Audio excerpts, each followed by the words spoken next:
Политичка криза надополнета со економска неизвестност. Финалето на промената на уставот значеше и трнлив пат, но и газање на клучните национални интереси. 2 години на внатрешно политички превирање и влегување од тежок во уште потежок период на малата зима на Балканот. Од техничка влада во 2016-та, протести, предвремени парламентарни избори, нелегитимен избор на влада и собраниски состав. Вака некако изгледа периодот на големата политичка неизвестност во Македонија. 2016-та ја одбележа формирањето на техничката влада која имаше обврска да ја води државата и да ги организира изборите. Премиерот го предложи ВМРО ДПМН, а дел од министерските позиции заседува лица од редовите на СДСМ. Граѓаните од нас очекуваат одлуки и обезбедување на нивната иднина. И наша обврска е тоа да го возможиме. Врвно демократско право е народот на избори да одлучи на кого ќе му ја довери довербата. Граѓаните се тие кои одлучуваат, а ние треба и ќе продолжиме да работиме за нив, за нашата земја, Македонија и за нашата заедничка иднина. Но договорот ни одалеку не се спроведуваше според договореното.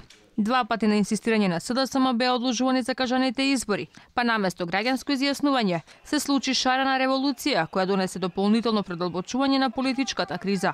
Се случи и пржино 2. 4 клучни политички партии и странскиот фактор одлучуваа за едината на Македонија. Падна договор за датумот на избори и врските на власти и опозицијата кои произлегоа од него.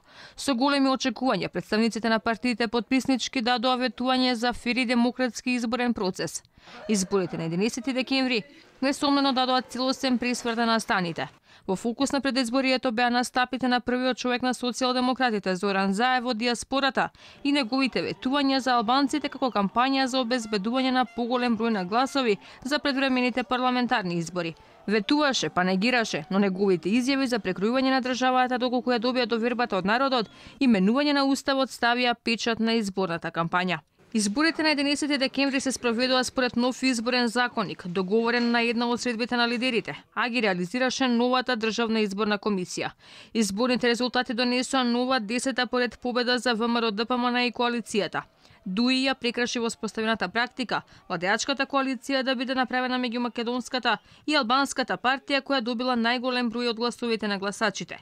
Со низа турбуленции, приговори и тужби, ТРЦ го даде конечниот исход. Се случи нелегитимниот избор на собранискиот спикер Талат Џафери на 27 април. Парламентарното мнозинство според опозицијата изврши државен удар надвор од сите деловнички норми, со кривање раце меѓу собраниските клупи.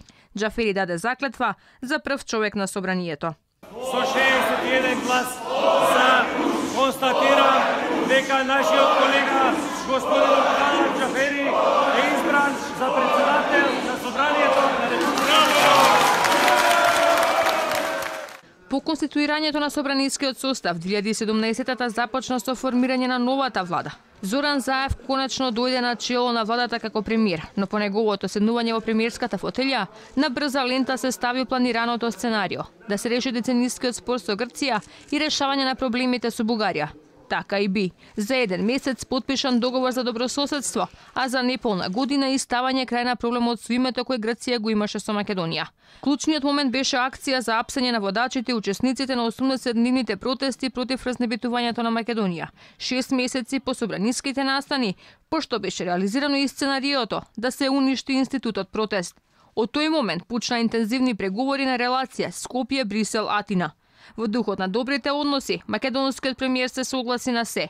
Најпрво преку прекрастување на автопатот во пријателство и менување на името на аеродромот, во кој грците гледа и ренетизам. И грчкиот колега на Заев вети нешто, ама има време, можеби никогаш ќе го исполни. Редењето на предлози за новото име на Македонија се нижаа забрзано. Северна, Горна Македонија во заграда Скопје, можни имиња, ама на крај пуштен пробен балон и Линденска Македонија. Од цврсти позиции за неменување на уставот до прифаќање на новото име за севкупна употреба. Пресвртот во преговорите се случи во мај. Република Илинденска Македонија е името за кое е можен компромис со Грција. На англиски Republic of Ilinden, Macedоnia. Преговорите кои во тој момент изгледа дека ќе немаат крај, затоа што македонската и грчката страна не можеа да најдат заеднички јазик, завршија за неочекувано кратко време, а Македонија сепак го прифати едно од понудените имиња на медијаторот Митју Нимиц. Република Северна Македонија со превод на сите јазици. Името е предвидено да биде за севкупна употреба, а ќе се прецизира со амандман во Уставот. На референдумот на 30 септември сепак не се постигна потребниот цензус. Излегува 36,9% од граѓаните, но ова не беше пречка да се продолжи со имплементација на договореното. Експресно обезбедени пратеници за гласање на уставните измени, уште толку брзо и завршен целиот процес на преименување на државата. Собраниските пазарања завршија со прифаќање на барањата на албанската опозиција.